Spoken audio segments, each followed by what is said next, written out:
you, climbing out of the cave in the allegory, all dusty and dirty like a little savage. They must have tried to fill your little brain with long preachment. But you should feel lucky, because at least they didn't give you a quiz right after that.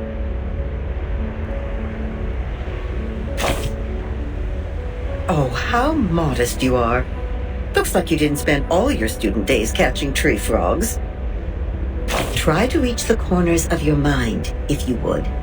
And there you will find another bunch of people standing in front of a stone table. Yes, those people in gowns. White gowns with gray diamond patterns. One of them was standing on the stairs, gathering all the little vacant eyes to his side. What was he called? Give me a second. Teacher, instructor, tutor, the educator. Just titles like that, no names at all. No one gets to write down their names on that banner, after all. But they have nothing to complain about. You know what they say? What is reasonable is real. That which is real is reasonable. They showed you a broad avenue in their teachings where you could enjoy a sense of security with all the solid ground, convenient automobiles, and warm sunshine.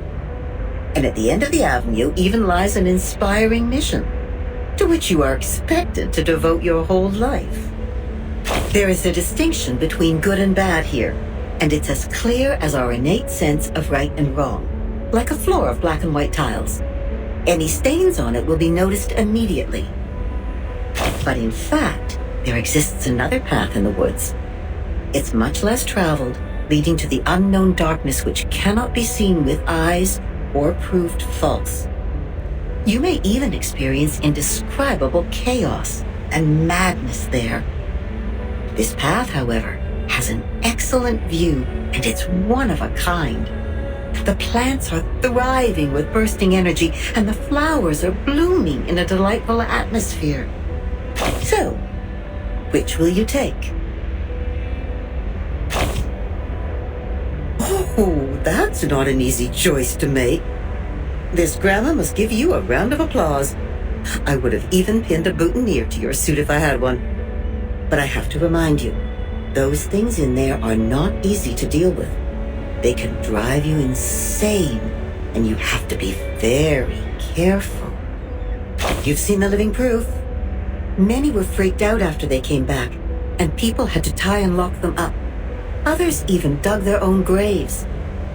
Oh, my, that was a bit over the top. I hope I didn't scare you, darling. Here's some good news to cheer you up. Actually, there's still one more way you can take.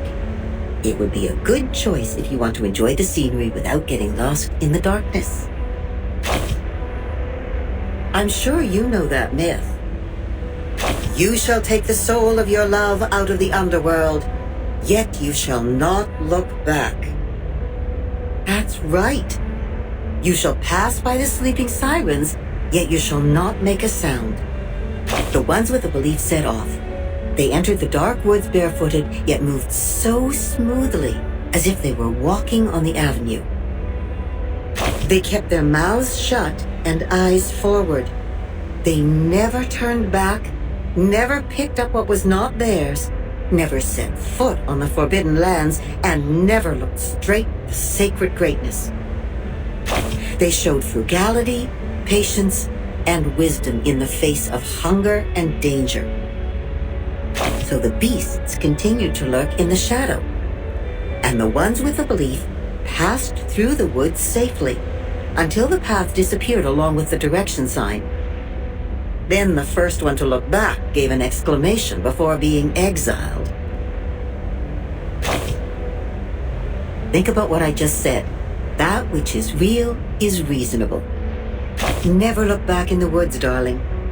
If you don't want to be turned into a pillar of salt which can do nothing but wail, then never, ever look back. Yes, we'd better stay awake, stay calm, stay cautious all the time. But then there comes the problem. How can you Ignore your love for those thriving plants and blooming flowers. How are you supposed to deal with the unstoppable feeling that overflows like a melody when it is stirred up by the beauty of the scenery? Of course, you will cry the loudest cry, dance the wildest dance, drink the strongest drink, and vomit all the filth inside you. After all, there is no need to enter the woods if the soul-stirring scenery is not what you are after. Right? No.